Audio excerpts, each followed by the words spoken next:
a secas. Es el título de la serie de sermones que estamos predicando desde principios de marzo, hasta el día de la resurrección. Y se trata de tener imágenes de Jesús en el Evangelio, que son imágenes tal y cual están allí. Podríamos decir el Cristo sin Photoshop, tal como se nos presenta. El Cristo sin barniz, sin colorearlo, así como Él actuó, así como Él dijo, así como Él enseñó. Así queremos predicarlo en este tiempo. Cristo a secas, ¿sabe la característica que tiene? Que nos desafía a hacer cosas y a pensar cosas y a reevaluar nuestro pensamiento y nuestros aspectos de nuestra vida. Hemos dicho, ustedes ya saben, que Dios es como Jesús. Dios siempre ha sido como Jesús. No ha habido un momento en la historia en que Dios no haya sido como Jesús. No todo el tiempo lo supimos, pero ahora lo sabemos. Sin su revelación nosotros no pudiéramos conocer cómo es Dios. El profeta Isaías dijo: mis pensamientos no son sus pensamientos, ni mis caminos sus caminos. Hay una gran diferencia entre los caminos y los pensamientos de Dios y los nuestros. Pero gloria a Dios que envió a Jesús a decirnos cuáles son los pensamientos de Dios y a mostrarnos cuál es el camino de Dios. No podemos entender nada si es que Dios no se revela a nuestros pensamientos. Y se ha revelado a través de Jesucristo. Amén. Hoy vamos a hablar del Cristo apocalíptico. Voy a comenzar leyendo un pasaje del apóstol Pablo, 1 Corintios 10, 11 y 12. Él dice: ni murmuren como algunos de ellos lo hicieron y perecieron a mano del destructor.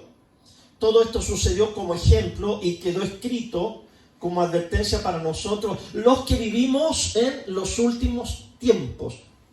En su pensamiento, subraya eso. Pablo está diciendo, los que vivimos en los últimos tiempos, así que el que crea estar firme, tenga cuidado de no caer. Pablo escribió en el primer siglo de la iglesia. Y él está diciéndole a los corintios que están viviendo ellos en los últimos tiempos.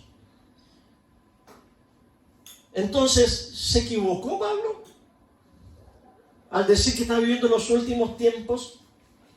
Porque según nosotros somos la generación que estamos viviendo los últimos tiempos, no ellos. 2000 años atrás ellos vivían los últimos tiempos. ¿Está equivocado Pablo? No está equivocado. Déjenme explicarle por qué. Porque todos los seres humanos vivimos en los últimos tiempos. Todos. Estamos siempre viviendo el fin de algo. Estamos viviendo el fin del verano. Por ejemplo, hoy día los científicos dicen que a las 12:33, alguien me avise para que nos demos un gran abrazo, a las 12:33 del mediodía, hoy comienza el otoño. Ahí está el equinoccio. Es el fin de una época, de una estación. Siempre vivimos el fin de una etapa de la vida. En la semana que fue pasada o antepasada, un cambio de gobierno. Fue el fin de un ciclo, un fin de un tiempo, un fin de una era. Algunos de ustedes están jubilando, están terminando una era, un ciclo en su vida, el fin de algo. Siempre estamos viviendo al borde. Por lo tanto, estamos viviendo los últimos tiempos. Todos. ¿Y qué pasa característicamente en los últimos tiempos, en los últimos días? El día del juicio. La revisión de tu desempeño, el reporte de tu vida, una evaluación. ¿Te fue bien? ¿Te fue mal? ¿Cómo lo hiciste? Y vemos las consecuencias que van a venir. ¿Buenas? ¿Malas consecuencias? Porque al final, cuando estamos en los últimos tiempos y nos llega el día del juicio, llegarán las consecuencias también. El día del juicio es cuando lo que estuvo escondido sale a la luz. La palabra teológica para eso es apocalipsis. Es una palabra griega. Significa revelar. ¿Se ha fijado que hay algunas Biblias que en vez de ponerle al libro de Apocalipsis, ese título le ponen revelación? Revelar es correr el velo. Abrir lo que estaba oculto y mostrarlo. Esa es la palabra teológica. Por eso que hoy vamos a hablar del Cristo apocalíptico. Cuando Él va a manifestar algo que estaba oscuro, nos va a decir algo que no entendíamos, que estaba escondido, nos va a revelar. Es el fin de algo. ¿Y dónde tenemos a Jesús esta semana? Lo tenemos camino a Jerusalén. Viene de Galilea, viene por los caminos, por las aldeas de Samaria, de Israel, y luego llega a Judea para subir a Jerusalén. Jerusalén, Jerusalén, tú que matas a los profetas y apedreas a los que te son enviados. Entonces Jesús va a terminar un viaje para empezar una nueva etapa, y su mensaje es apocalíptico. Lucas 13, del 1 al 5. En ese momento estaban allí algunos que le contaron a Jesús el caso de los galileos, cuya sangre Pilato había mezclado con los sacrificios que ellos ofrecían. Jesús les dijo: ¿y creen ustedes que esos galileos eran más pecadores que el resto de los galileos solo porque padecieron así? Pues yo les digo que no. Y si ustedes no se arrepienten, también morirán como ellos. Y en el caso de los 18 que murieron aplastados al derrumbarse la torre de Siloé, ¿creen ustedes que ellos eran más culpables que el resto de los habitantes de Jerusalén? Pues yo les digo que no. Y si ustedes no se arrepienten, también morirán como ellos. Estamos con Jesús en este viaje de 46 días hasta el día de la resurrección. Y hay 46 lecturas que yo les estoy mandando todos los días en el WhatsApp de la iglesia, y también se las estoy mandando en el Facebook. Y son lecturas cortitas que tienen que ver con cosas que Cristo va diciendo y va haciendo hasta llegar a la crucifixión. La semana pasada, por ejemplo, vimos cuando entró en Judea y fue advertido por los fariseos: no subas a Jerusalén porque Herodes te quiere matar. En el evangelio de hoy hay otra advertencia. Le dicen: unos galileos que vinieron a Jerusalén, vinieron a adorar, y quizás estos galileos se pusieron, como decimos los chilenos, choros, se fueron a la Plaza Italia, fueron a protestar, algo hicieron, se levantaron contra las autoridades y los mataron en el templo, y la sangre de ellos fue mezclada con la sangre de los sacrificios. Señor, no subas a Jerusalén, no vayas allá. Fueron ejecutados por Pilatos, y a ti también te puede pasar lo mismo. Le contaron esto a Jesús. ¿Cuál fue la respuesta de Jesús? ¿Y creen que esos galileos eran más pecadores que el resto de los galileos solo porque padecieron así? Pues yo les digo que no, dice Jesús. Y si ustedes no se arrepienten, también morirán como ellos. Les va a pasar exactamente lo mismo.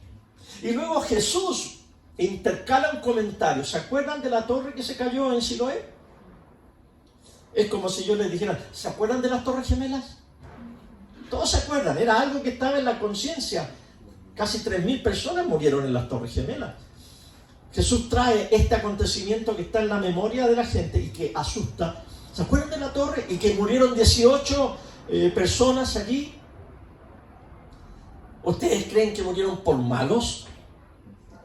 El problema que está aquí hablando Jesús es el problema de la gente religiosa que siempre culpa a las víctimas de un desastre. Cada vez que hay un terremoto, un tsunami, un hambre, una sequía. ¿Por qué hay sequía en Chile? Porque somos todos pecadores y Dios nos está castigando, dicen algunos. Un huracán, un tornado. Siempre que hay algo así, una pandemia, habrá ideas religiosas que explicarán que el evento está siendo ocasionado por Dios y culpa a la gente de que eso esté pasando. Dios está castigándolo por causa de su pecado. ¿Se recuerdan cuando predicamos una serie de sermones acerca de Job? ¿Se recuerdan que les dije que Dios en el primer capítulo como 3 veces dice que Job es intachable? Es un hombre temeroso de Dios, apartado, es un hombre bueno, intachable. Y luego le vienen todas esas desgracias y vienen sus 3 amigos, y por todos los demás capítulos del libro de Job, ¿qué es lo que hacen los amigos? Lo culpan y lo culpan y lo culpan. ¿Y qué hace Job? Se defiende y se defiende. El peor de los amigos, Eliú, al final, que viene a hablar cosas que no van de acuerdo a lo que Dios dijo, porque Dios dijo insistentemente, este hombre es bueno, es intachable, me teme, es un ejemplo para todos ustedes. Entonces, lo que pasa en la humanidad, pero entonces, ¿por qué está sufriendo?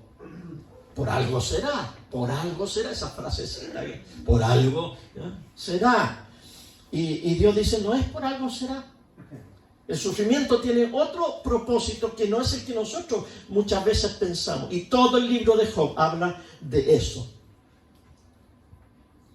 ¿Dónde está ese mundo en donde Dios controla todo? La respuesta es fácil. No existe ese mundo. Existe un mundo en que Dios nos ama a todos. Ahora, ¿qué quiere usted? ¿Un mundo donde Dios controle todo? ¿Como robot todo? ¿Como un maniquí? ¿Usted quiere un mundo donde Dios baile con un maniquí?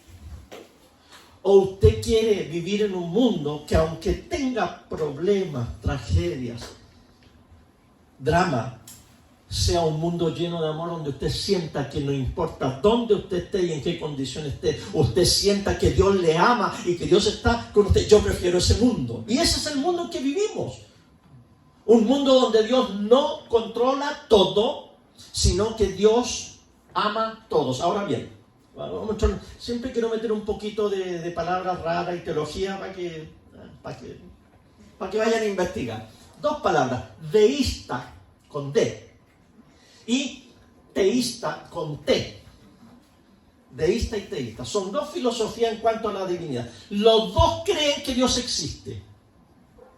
Los deístas, eso sí, creen que Dios es el creador del universo y de la tierra, y que la echó a andar con sus leyes. Es como haberle dado cuerda a un reloj y lo lanzó para que el mundo existiera con los seres humanos, y luego Dios se fue. Y quizás, ¿qué está haciendo? Se fue. No se conecta con nosotros, quizás está juntando otros planetas, anda por ahí. Existe, pero no lo podemos conocer ni se relaciona con nosotros. Esos son los deístas con D. Los teístas con T creen que Dios hizo el universo, el creador de todas las cosas, pero además creen que Dios quiere tener una relación de amor con cada uno de nosotros. Esos son los teístas con T. Eso somos nosotros. Usted es teísta, entre paréntesis, ¿ok? Somos teístas. Entonces, no crea que yo estoy diciendo que Dios no controla porque dejó las leyes naturales y los terremotos, los huracanes, las pandemias, porque Dios le echó cuerda al reloj y eso es lo que tiene que pasar. Y no se mete. No, sí se mete. Sí se mete. No se mete a controlar la placa de Nazca, ni los huracanes, nada de eso, pero sí se mete a vivir con nosotros y a animarnos que Él es amor, y a darnos la esperanza que esto un día se va a terminar y ya no va a haber nunca más muerte, ni dolor, ni llanto, ni enfermedad, ni pecado, nada. Eso es el amor de Dios. Nos acompaña con amor. Dios nos ama a todos. Y disculpe lo que voy a decir, pero suena raro. Y Dios permite casi todo. ¿Pero cómo? Mira, si Dios permitió el holocausto en la Segunda Guerra Mundial, prácticamente si eso lo permitió, entonces permite casi todo. Y no nos podemos amargar ni rebelar contra ese Dios. Al contrario, tenemos que saber que aunque pasemos por valle de sombra de muerte, no temeré mal alguno. ¿Por qué? Porque Él estará conmigo. ¿Y cómo va a estar conmigo? En el amor. Refugiándome en el amor. Quizás no sanándome. Hay algunos de los nuestros que se han muerto de cáncer. Y a lo mejor yo o usted se va a morir de cáncer, o de otra enfermedad, o atropellado. Y usted va a decir, y Dios no estaba conmigo. Por supuesto que Dios está contigo hasta el fin de los días. Hasta el fin del tiempo. Y está, y estará, y estuvo amparándote en su amor. Además, Dios nos excluyó del sufrimiento.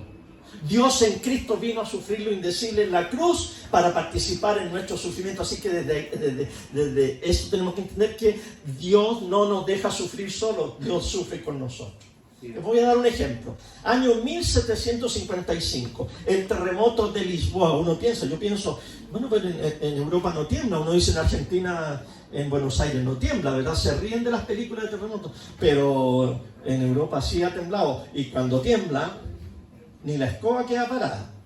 1755, el terremoto de Lisboa. 1 de noviembre, el día de Todos los Santos. Las iglesias estaban llenas. Vino el terremoto, los edificios colapsaron y murieron 100.000 personas porque además vino un tsunami. Mire, que hay una foto de una iglesia que, bueno, Lisboa se reconstruyó.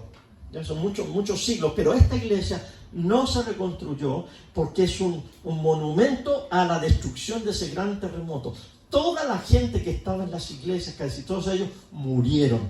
Y ahí se salvaron los que no van a la iglesia. Moraleja, no voy a la iglesia. Bueno, me puede pillar. No, pero aquí está bien firme esto, nos han hecho esto muy firme. Así que si viene un terremoto, no nos va. No. Vamos a confiar que el Señor aquí nos va a proteger, como siempre lo ha hecho. Bien.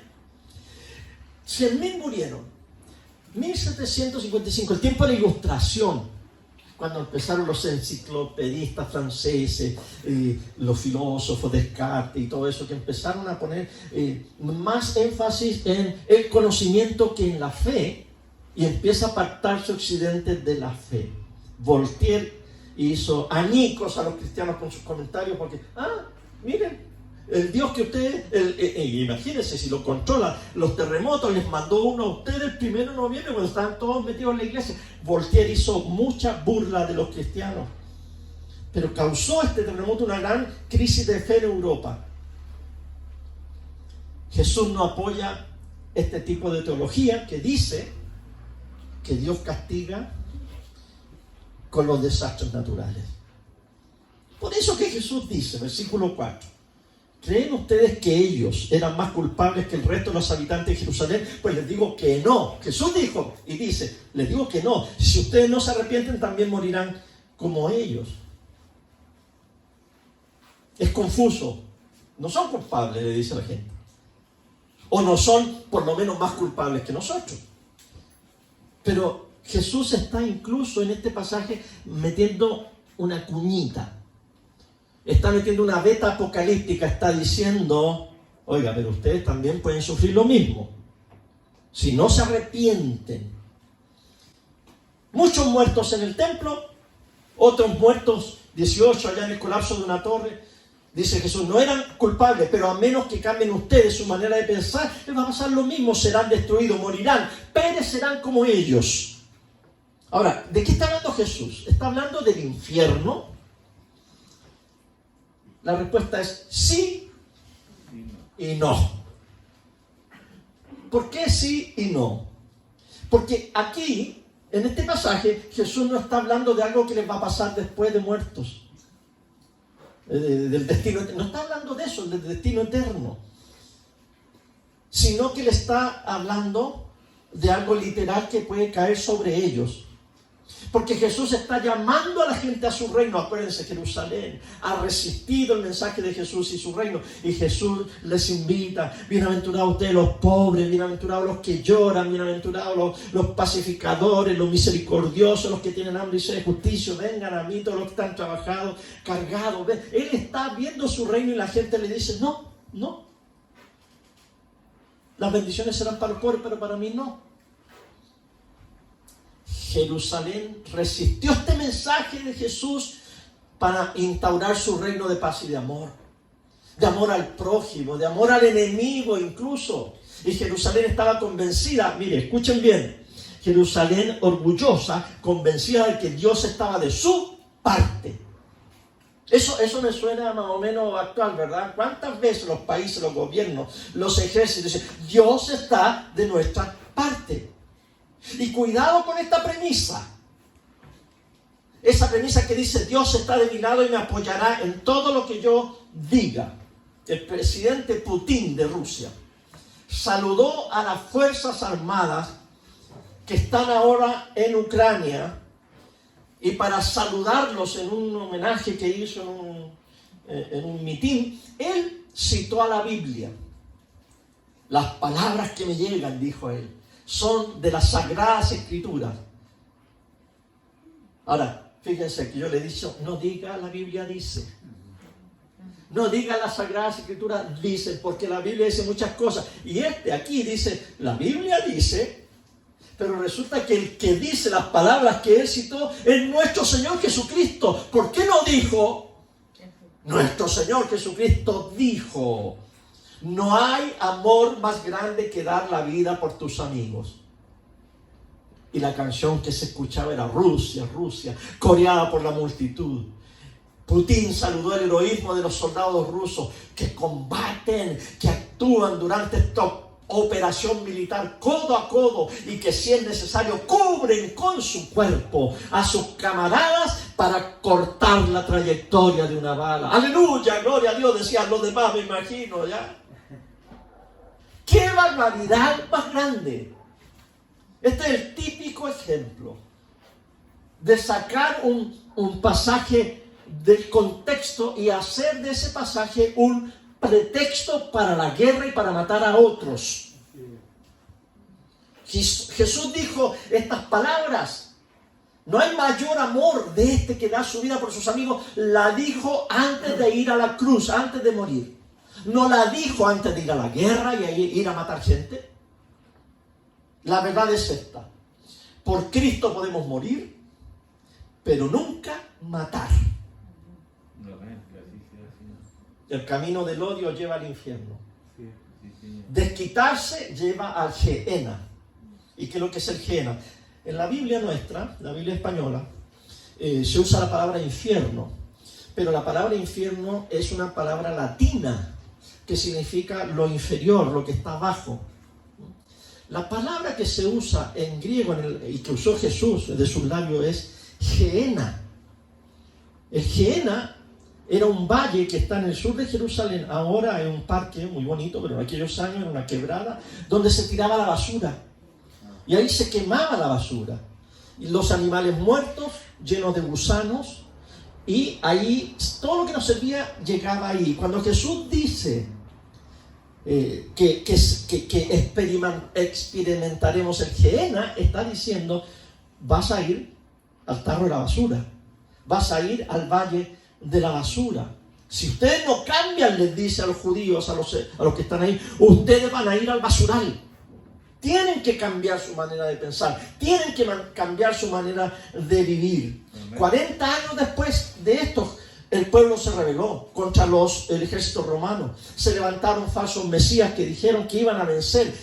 En el año 66 se rebelaron contra el imperio para luchar contra Roma. Y Roma, en respuesta, les mandó 80,000 soldados bajo el comando del general Tito, que después llegó a ser el emperador Tito, y invadió con soldados profesionales, con legiones de soldados. Recuérdense que las legiones son romanas, pero también son diabólicas. ¿Se acuerdan del endemoniado?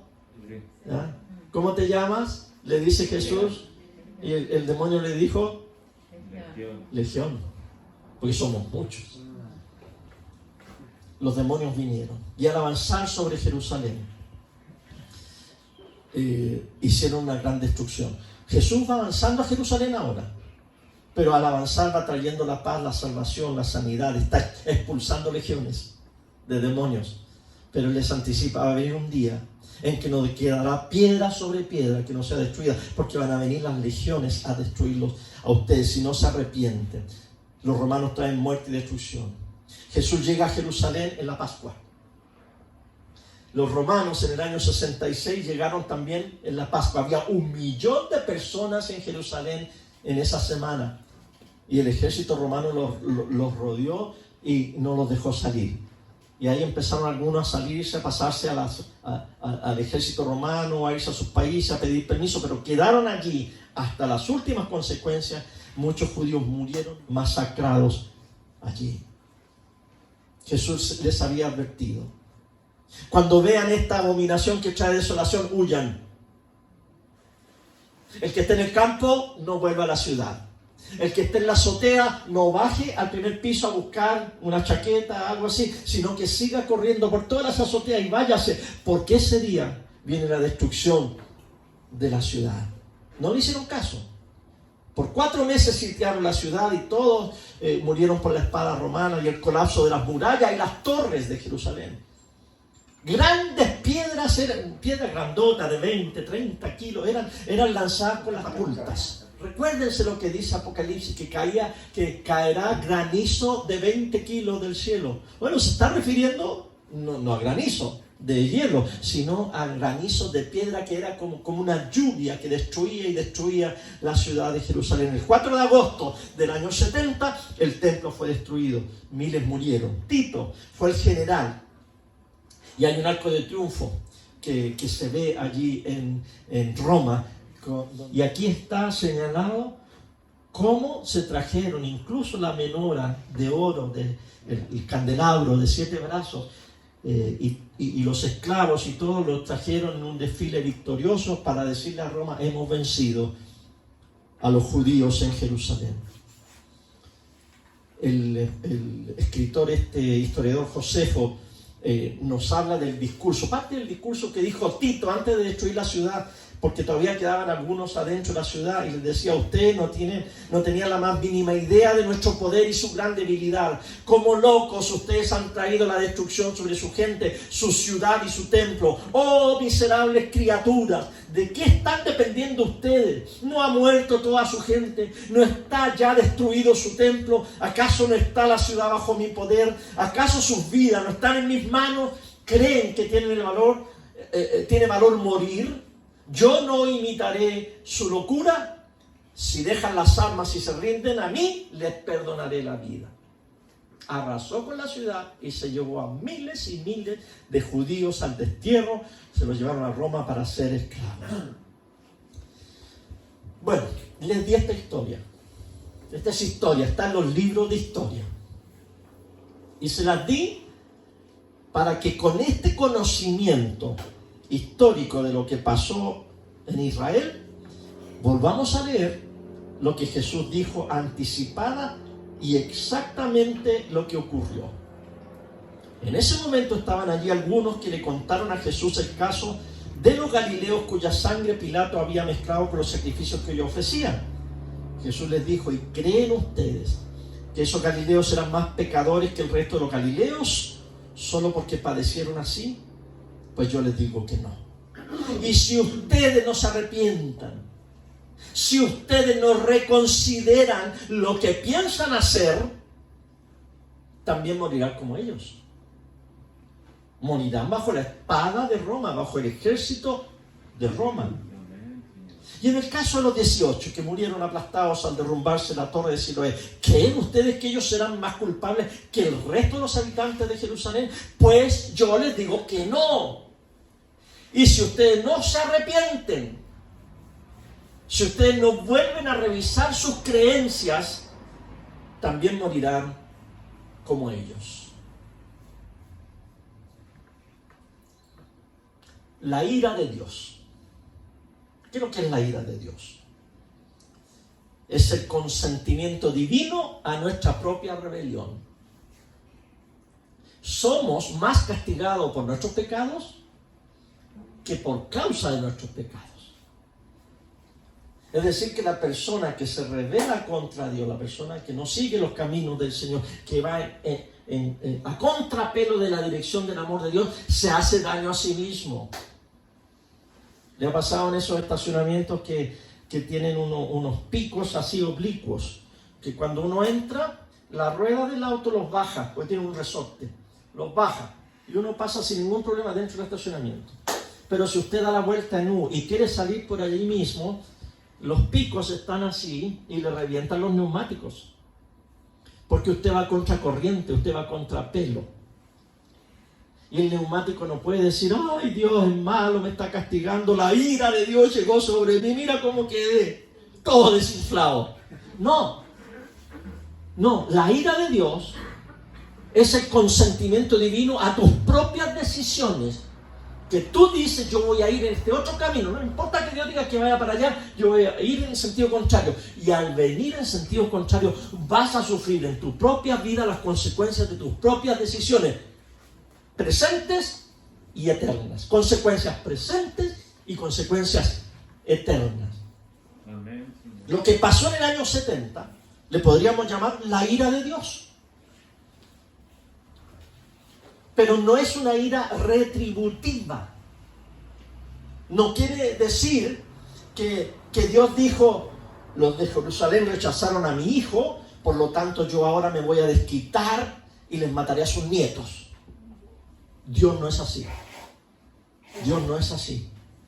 No es retributiva, sino que es cuando elegimos vivir y caminar de una manera, ese camino tendrá consecuencias. Todo camino que no vaya en la dirección del amor de Dios tiene malas consecuencias. La única disposición que Dios tiene hacia la humanidad es amor. Dios solamente nos ama y nosotros podemos ir en la dirección del amor de Dios o, si queremos, podemos ir en contra del tránsito del amor de Dios y vamos a ir sufriendo las consecuencias de esa decisión. Son las heridas del dolor autoinfringido. Cuando tú prendes la cocina y le dices al niño de 3, 4 años, cuidado con el fuego, no pongas la mano ahí porque te vas a quemar.